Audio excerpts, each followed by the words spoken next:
नमस्कार, अमरावती खबर के न्यूज बुलेटिन में आपका स्वागत है।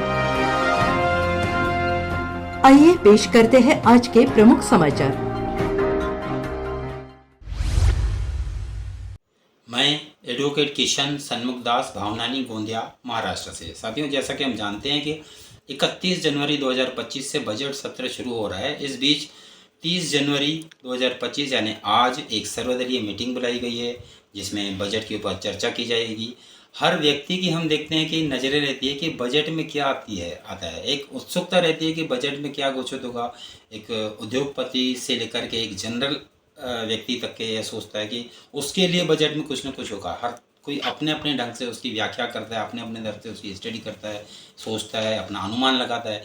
मैंने भी एक बहुत ही गहरी स्टडी करके एक अनुमान लगाया हूँ कि बजट 2025 में क्या होगा, जिसको मैंने 5 पॉइंट्स में कन्वर्ट किया हूँ। पहली पॉइंट्स ये है कि इनकम टैक्स एक्ट 1961 यानी आयकर अधिनियम 1961 को इस बार समाप्त किया जाएगा। उसकी जगह new the direct tax code लाया जाएगा। जी हाँ, ध्यान दीजिए, डायरेक्ट टैक्स कोड लाया जाएगा इस बार, जो एक बहुत ही आसान और सरल है। जैसे उदाहरण के लिए, जैसे इनकम, जैसे कैपिटल गेन, पहले उसके लिए सेक्शन 54 अलग से था। अभी कैपिटल गेन को एक साधारण इनकम में लाया जाएगा जो स्लैब में कैलकुलेशन होगा।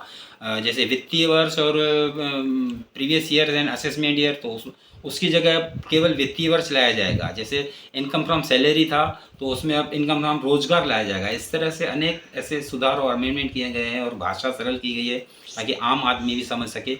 ये डायरेक्ट टैक्स कोड 2025 में होगा। दूसरा मैंने पॉइंट ये करके किया हूँ क्योंकि कौशलता विकास के ऊपर ध्यान दिया जाएगा। उसके तरफ कुछ स्कीम्स लाई जाएगी या कुछ इनिशिएटिव लाया जाएगा ताकि कौशलता विकास पर एक ध्यान दिया जा सके, क्योंकि हमें रोजगार लेने वाला नहीं, रोजगार देने वाला बनता है। इससे विज़न 2047 हमारा पूरा होगा।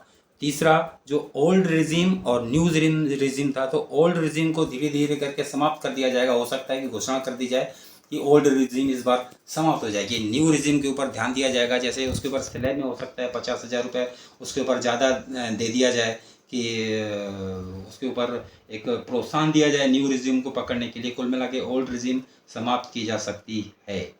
चौथा, एक मेरा अनुमान है कि जैसे 20 जनवरी 2025 को माननीय ट्रंप ने शपथ ग्रहण के समय अमेरिकी फ़र्स्ट का नारा दिया था और अमेरिकी फ़र्स्ट के ऊपर अनेक योजनाएं चल रही। तो हमारे इसमें एक मेक इन इंडिया के ऊपर बहुत ध्यान दिया जाएगा और मेक इन इंडिया के ऊपर कुछ स्कीम्स लाई जाएगी। मेक इन इंडिया के ऊपर जैसे स्टार्टअप्स है, इसको एक बहुत शानदार तरीके से किया जाएगा। कुल मिलाकर के हम देखें तो जो बजट 2025 है वो विज़न 2047 की तरफ बढ़ेगा। इसमें सबसे बड़ी बात एक होगी कि इंफ्रास्ट्रक्चर के ऊपर बहुत ध्यान दिया जाएगा, क्योंकि हमें जीडीपी बढ़ाना है। जीडीपी बढ़ाने के लिए खर्चा करना पड़ेगा। खर्चा एक लोगों के जेब में आएगा, खर्चा तो पैसा जेब में आएगा तो वो खर्चा करेंगे। यानी इंफ्रास्ट्रक्चर के ऊपर बहुत ध्यान दिया जाएगा। जैसे रेलवेज है, रोडवेज है, ये एक बहुत बढ़ाया जाएगा, बहुत अच्छे से बनाया जाएगा, जो क्योंकि विज़न 2047 का एक प्राइमरी एक रूपरेखा भी है वो। इस तरह से हम देखते हैं कि कुल मिलाकर के बजट एक लॉन्ग लाइफ होगा और बजट विज़न 2047 को बना के देखते हुए जाएगा।